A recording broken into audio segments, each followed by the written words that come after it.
Hi hello welcome to our channel. నేను మీ సిరి. ఈరోజు మనం చెప్పుకోబోయే కథ ఇష్టమైన సకుడా పార్ట్ 113. ఇక ఆలస్యం చేయకుండా కథలోకి వెళ్దాం. కమల్ జీవితంలో తను కాకుండా మరొక అమ్మాయి ఊసును తను భరించలేకపోతుంది దీక్ష. మావయ్య, అవును తల్లి అవును, ఇప్పుడు ఏం చేయాలో నాకు అర్థం కావడం లేదు అంటూ మరోసారి ఏడ్చాడు శివకుమార్. దీక్ష కళ్ళల్లో నీళ్లు కారిపోతున్నాయి. దీక్ష, ఏడవకు తల్లి, నిజంగానే కమల్ అంటే అంత ఇష్టమా అని అడిగాడు. అవును మామయ్య, బావ అంటే నాకు ప్రాణం, ఆమె వెక్కిళ్ళ మధ్య చెప్పింది. నువ్వేం బాధపడకు, ఆ అమ్మాయిని వాడి జీవితంలో నుంచి పంపించే బాధ్యత నాది అని అన్నాడు శివకుమార్. ఎమోషనల్గా ఉన్న దీక్షను ఇప్పుడే అతను దారిలోకి తెచ్చుకోవాలి. లేకపోతే అమృత తన కోడలుగా తన ఇంట్లో చలామణి అవుతుంటే తను చూస్తూ ఊరుకోలేడు. కమల్ మీద ఒక్కసారిగా కోపం ముంచుకొచ్చింది శివకుమార్కి. ఛ, అన్నీ తెలిసి ఎలా పెళ్లి చేసుకున్నాడు దాన్ని? మావయ్య, బావ అమ్మాయిని ప్రేమించాడన్నావు కదా అని బేలగా చూసింది దీక్ష. అదంతా వాడే అట్రాక్షన్ అమ్మా, అట్రాక్షన్, ప్రేమ కాదు. 4 రోజులు పోతే బోర్ కుట్టి వదిలేస్తాడు.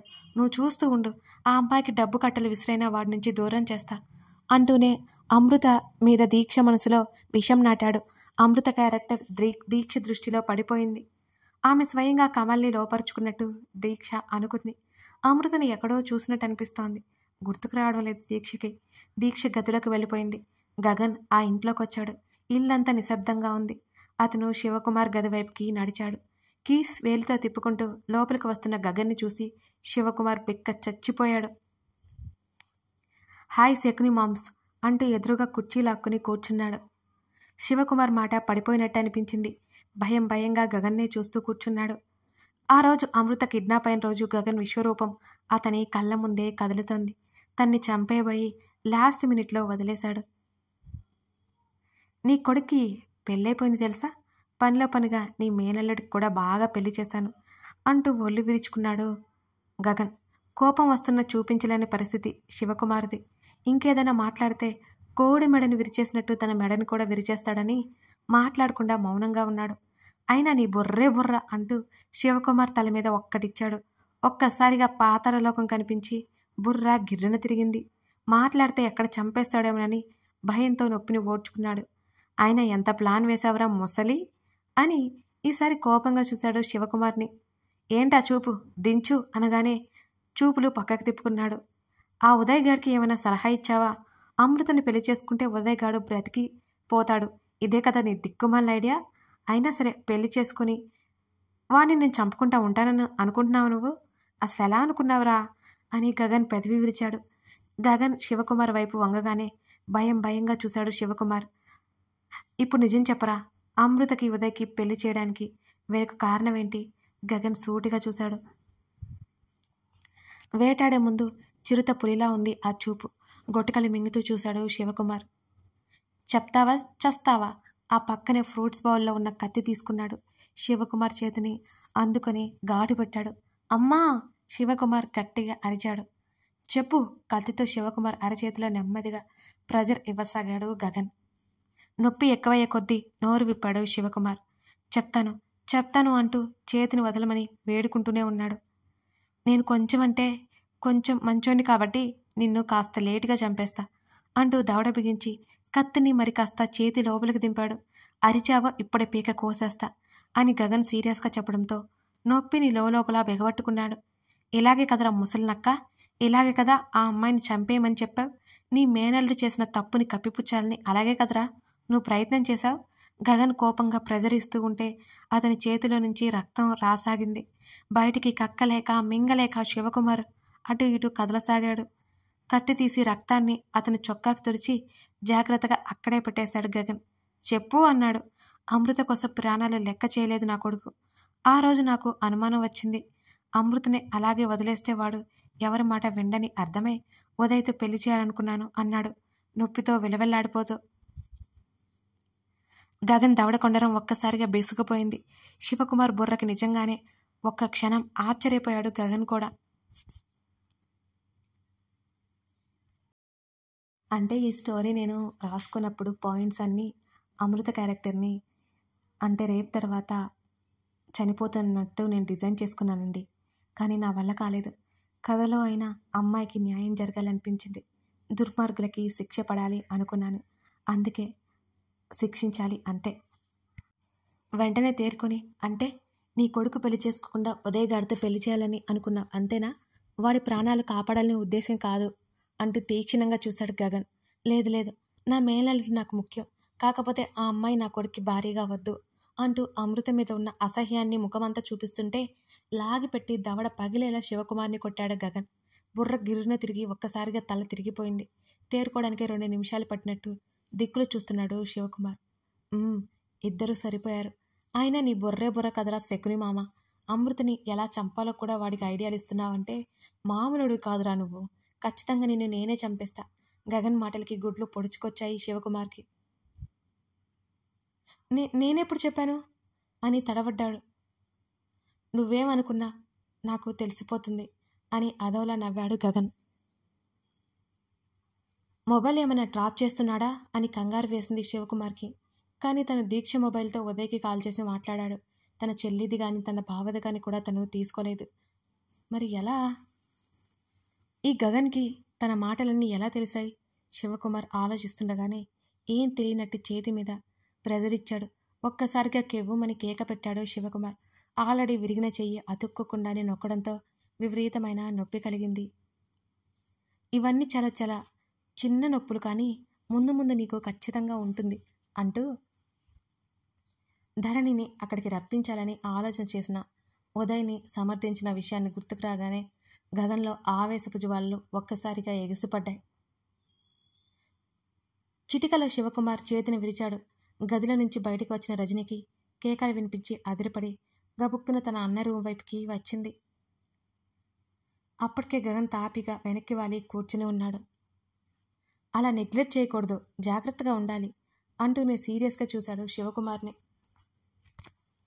అప్పటికే గగన్ వల్ల నొప్పికి మెలకలు తిరిగిపోతున్నాడు శివకుమార్. గగన్ అంటూ ఆవిడ హడావుడిగా లోపలికి వచ్చింది. ఉదయ్ కనిపించట్లేదు గగన్. పెళ్ళి అన్నాడు, నన్ను తీసుకెళ్లాడు. ఆ తర్వాత కమల్ వచ్చి నన్ను ఇంటికి పంపించేశాడు. ఉదయ్ ఎక్కడికి వెళ్ళాడో, ఏం చేస్తున్నాడో, ఏమైపోయాడో తెలియదు. ఒక ఫోన్ కాల్ లేదు. నీకేమైనా తెలుసా?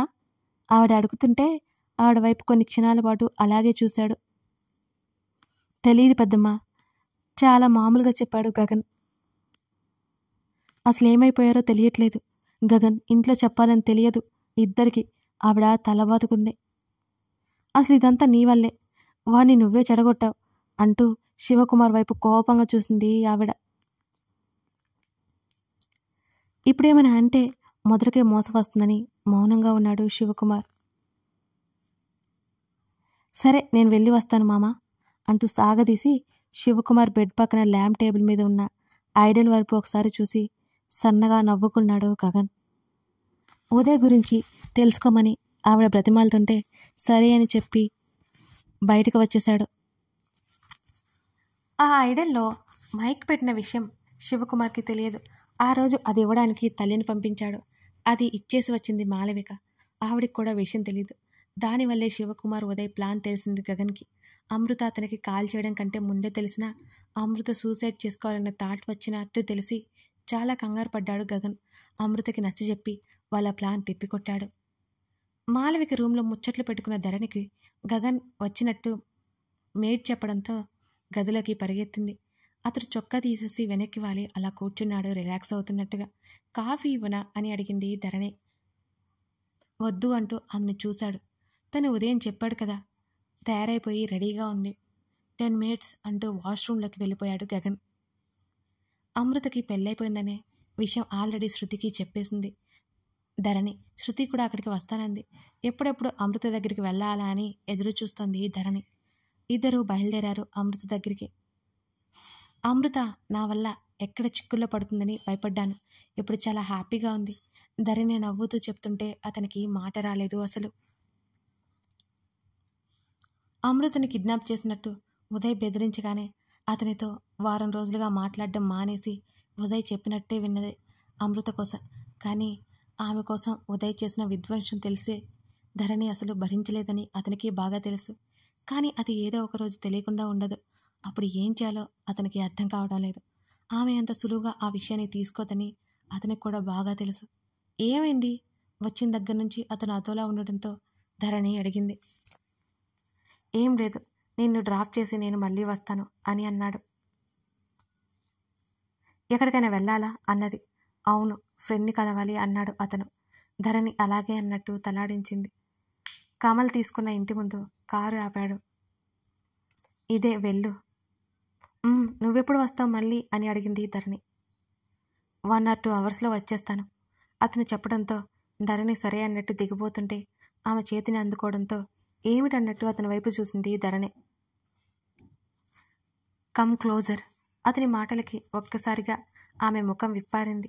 రాను అన్నట్టు అడ్డంగా తల ఊపింది. అతడు కళ్ళతోనే సైగ చేయడంతో మనం రోడ్డు మీద ఉన్నాం అన్నది బిడియంగా ధరణి. ఆమె చేతిని పట్టుకుని అతని దగ్గరికి లాక్కున్నాడు గగన్. ఆమె కళ్ళు రెపరెపలాడే.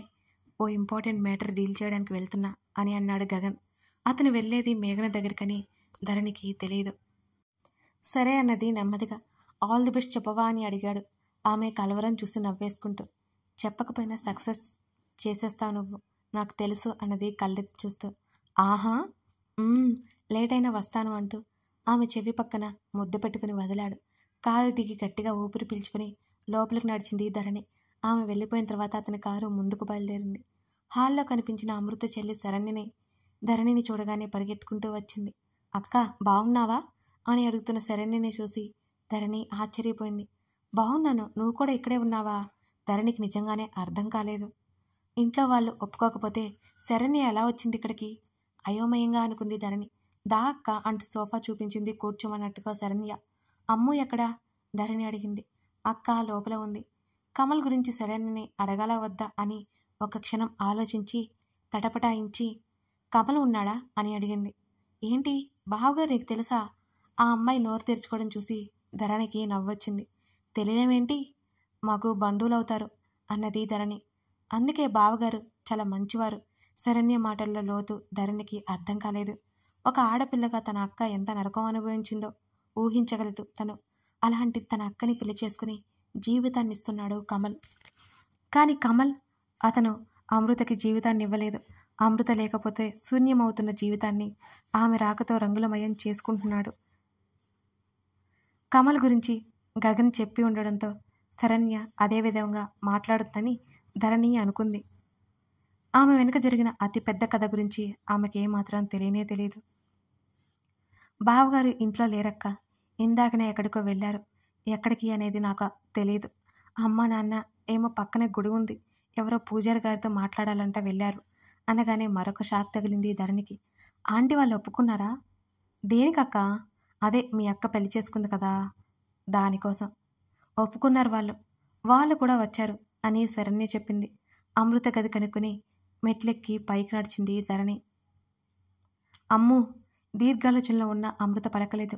వారగా వేసి ఉన్న తలుపు నెట్టగానే తెరుచుకుంది. కిటికీ దగ్గర నిలబడి బయటకు చూస్తోంది అమృత. ఆమె ఆలోచనల్లో లోతు తెలియని ధరణి ఆమె భుజం మీద చేయి వేయడంతో అమృత ఉలిక్కిపడింది. ధరు ఆశ్చర్యంగా అస్పష్టంగా వచ్చింది అమృత స్వరం. అమ్ము అంటూ తన కోసం తన సంతోషం తెలిసేలా హత్తుకుంది ధరణి. రా అంటూ అమృత బెడ్ మీదకి తీసుకెళ్లి ధరణిని కూర్చోబెట్టింది. అసలేంటి ఇంత షాక్ ఇచ్చావు? నువ్వు కమల్ని పెళ్లి చేసుకున్నావని బావ చెప్తుంటే నేను షాక్ అయిపోయాను తెలుసా? వాళ్ళిద్దరూ ఒకటే అవడం ధరణికి చాలా సంతోషం కలిగించింది. ఆమె మాటల్లోనే తెలిసిపోతుంది. అమృత నవ్వి ఊరుకుంది. అదే టైంలో ధరణి ఫోన్ మోగుతుంటే ధరణి కాల్ లిఫ్ట్ చేసింది. నేను ఇక్కడ ట్రాఫిక్లో చిక్కుకుపోయానే, నువ్వు ఎక్కడున్నావు? శృతి వాపోయింది. నేను వచ్చేసాను, నీదే లేట్, త్వరగా వచ్చాయి అని కాల్ కట్ చేసింది ధరణి. శృతి దలబాదుకుంది. అసలు ఎలా అమ్ము? అది అనుకోకుండా జరిగిపోయిందే ధరణి అంది అమృత. కమల్ చాలా మంచి వ్యక్తి. నీకు యాక్సిడెంట్ అయినప్పుడు తనే దగ్గరుండి చూసుకున్నాడు. అసలు మీ ఇద్దరికి ఎలా పరిచయం? కమల్ అంటే నీకు కూడా ఇంత ఇష్టమని మాతో ఎప్పుడూ చెప్పలేదే? ధరణి తెలుసుకోవాలని మరింత ఆతృతగా అడిగింది. కథ కొనసాగుతోంది. ఇప్పుడు కమల్ అమృత పరిచయం గురించి తెలుస్తుంది. ఇంతకీ శివకుమార్ మరేం చేయబోతున్నాడు? గగన్ మేఘన దగ్గరికి ఎందుకు వెళ్ళాడు? తెలుసుకోవాలి అంటే మిగతా కథ చూడాల్సిందే. లైక్ చేయండి.